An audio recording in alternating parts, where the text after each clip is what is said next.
We don't know whether or not this is the person who was detained tonight or if this is another potential suspect in the case, and just how they are connected. Yes, joining us now is Lance Leising, a former FBI agent, to try to help answer some of these questions as this situation develops tonight. And Lance, what do you make of this person being detained?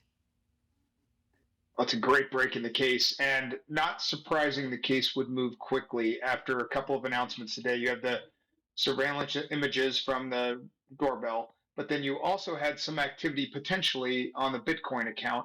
Both of those could lead investigators to a person of interest. Yeah, Lance, do you think that the FBI already had an idea of who this person is, the one that they detained, prior to releasing that video? Or do you think maybe a tip came in since the release of that video to help identify this person?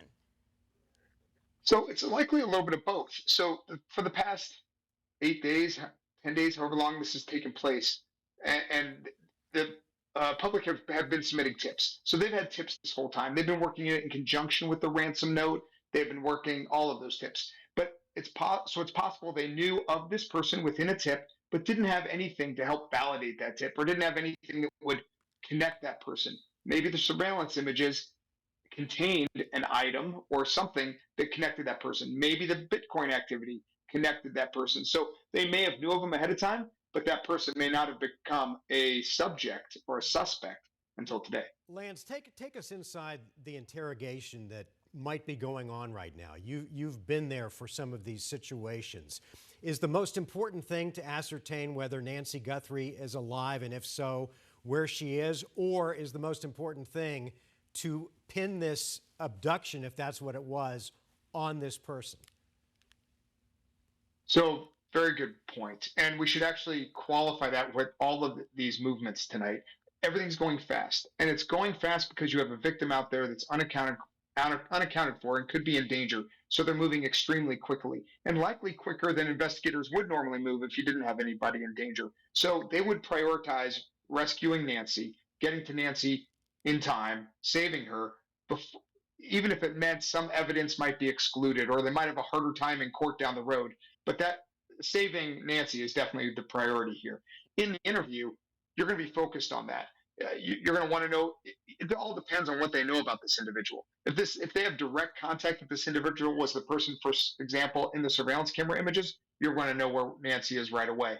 But you're also going to want to lock them into a story. Where were you that day? Where were your whereabouts? Everything that you can do to disprove or prove their alibi. Yeah, obviously we know this person has been detained, but it hasn't been confirmed yet whether the person detained is in fact the person in the video. So for the public, should the public, kind of relax a little bit, or do we still need to be on guard? Absolutely not. Like, this is really when an investigation, in my mind, picks up. A lot of the agencies, let's say this is a subject, a lot of the agencies will start moving away from the investigation because they don't need all the work to cover the thousands of unknown tips. But now it's focusing. So building that case, and before all of that, rescuing Nancy, that's critically important, right? So everybody's going to be focused on that and moving forward. The public, if they know anything, should absolutely be reporting something. Once this individual's identity comes out, then people are going to know who that is. I worked with him, or I know his brother, or something like that. And then you're going to say there was something suspicious the other day. That needs to be reported to law enforcement first. Lance, as you look at the video that was released today, and you've probably watched it several times, I have too, I want to get your take on this. This person that is going up to the doorbell camera, holding up some flowers to try to obscure his image, doesn't seem like a professional burglar or a person that would abduct someone. This person, to me at least, and I want to get your thoughts on this, seems very amateurish. So I've heard several theories that this was not a kidnapping, it was a burglary gone wrong. Looking at this video, does that make you lean one way or the other? Well, I would agree with you. Very amateur in a lot of the details you see just in the video alone, and I'll describe a few. For example, there are a couple still images that the FBI put out, and one of those still images, you don't even see the backpack or the gun. So what that tells me is they approached that door, but then retreated, probably got the backpack and the gun, and then came back. That's odd. I mean, that doesn't seem to make sense. Then, as they're approaching the alcove, they duck their head as if they expected a surveillance camera above. But then they pick it up as soon as they get in front of the surveillance camera. It almost surprises them that there's a doorbell camera there. That means somebody who has not done really good reconnaissance or hardly any at all. Then, when they see that, they do something very irrational. They turn around and they grab remnants of a small weed or bush in the front yard to try to obscure their face. There is what it looks like is somebody who's taking great lengths to hide their identity and maybe prevent forensic evidence, DNA, from being left behind, but has not really thought through exactly how to do this. And when faced with a change of plans or something that doesn't follow his plans, he makes an irrational decision. And that probably is the same once he got inside the house. Lance, if this was a kidnapping, don't you think that and all of this is hindsight, okay, but don't you think we would have gotten a ransom demand much quicker? We would have seen proof of life much quicker. There would have been money deposited into this account much quicker on the advice of the FBI if they really believed that this was a kidnapping versus just a burglary that went sideways. Absolutely. If this is a kidnapping for financial gain, and there are a lot of different motives for kidnapping, but if it's a kidnapping for financial gain, it's immediacy and that immediate communication with the person you think is going to pay the money. And that is what the kidnapper is going to do. You would expect within hours a ransom demand. And that because they're playing off that chaos, they want to instill fear in that family and make them pay quickly, oftentimes before law enforcement's even involved, so that they can get what they want, the money, and leave. They don't want to hold on to a victim, especially an 85-year-old victim who's very fragile and maybe non-ambulatory. They don't want to care for that victim for days. Like that is not typical and really would be surprising in a financially motivated kidnapping. Yeah, Lance, you mentioned the new developments today with this Bitcoin account, with some amount of money going into it, not a lot of money. But how do you think that's playing into some of the things that some of the developments we're seeing right now with this detained person? Well, so it's possible that is the lead that got them to the detained person. It's possible. It's absolute that the FBI was watching that account. But Bitcoin is traceable. There have been many cases in the past of people being indicted based on Bitcoin transactions that were traced to criminal organizations. And that can happen here too, especially if somebody's not very sophisticated. What we saw in that video did not look very sophisticated, the surveillance video. So you could assume potentially if they're the same person, the Bitcoin transaction wouldn't be that sophisticated either, and the FBI would be able to track it. And again, going inside the interrogation, based on your experience, are they asking about possible accomplices? Because I don't understand, and still don't. We saw blood splatter on the patio that was definitely linked to Nancy Guthrie.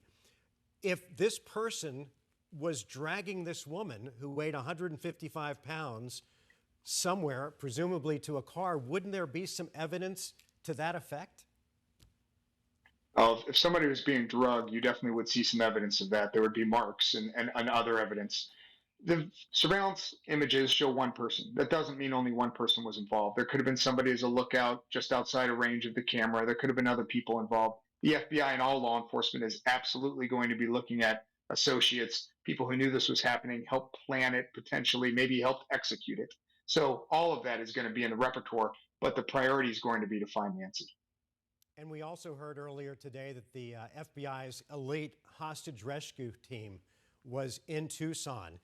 Would that lead you to believe that they had someone in mind and they knew that time would be of the essence if Nancy is still alive to get to her?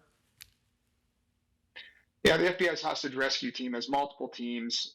There's one team that's ready to deploy all the time. There are other teams that are on standby or in training status.